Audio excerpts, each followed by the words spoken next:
I loved school. I really loved school. It was like a glorified youth club.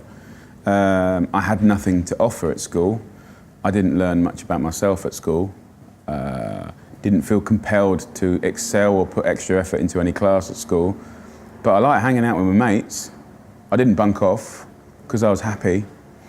You know, it's like almost like the one hardest ingredient of school is like if the kid's happy, like you've got all the permission to do everything else. I was really happy, but nothing else happened. And it was a bit of a weird one as well because like when I was at school, like dyslexia was never really, you were either almost blind or not dyslexic. So I was just put in special needs, you know, I was just like a thick kid.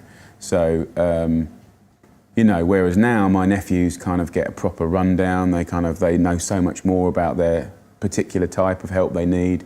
They get the assistance. They don't necessarily get dragged out of class and put in a blooming room at the top of the school like a sort of dunce. Do you know what I mean? So it was a bit of a stigma when I was at school. It didn't bother me because I was one of the bigger boys, but I mean, it wasn't great for self-esteem really.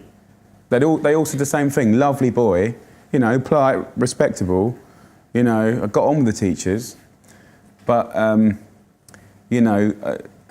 That's why I love the debate about education. You know, who said education is what we say it is?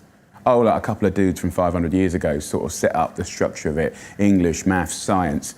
Okay. So if you're not very good at black and white and sort of traditional academia, you're thick, therefore you have no value? Or, you know, so for me personally, I've always been passionate since leaving school about, well, there's different types of intelligence and everyone has their ability to be brilliant, and it's just a matter of, you know, school really should be about facilitating kids to find their sort of inner genius and their inner confidence and help them with life skills and just being good people, you know, whereas actually school is quite rigid.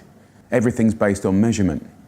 And every child is different, every town, every school is different, every part of the country is different. So there's no way of controlling it. So really it becomes more about culture than sort of like hard measurement. And, you know, quite a few of well, there was only 5 people in my special needs class, but 3 of them have done really well.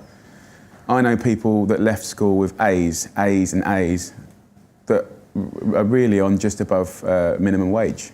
Personally, I think my strengths is just a complete obsession to any expression of empowering people and teaching people to cook. And it's that simple. Whether it's a book, the paper it's on, the photographer we use, sitting next to, you know, 15 years later, the effort on design, how we lay out a page to try and empower Billy from Bognor to be able to achieve something, you know, that's really affordable that a king would be happy to eat. You know, I mean, ultimately that is what it comes down to for me.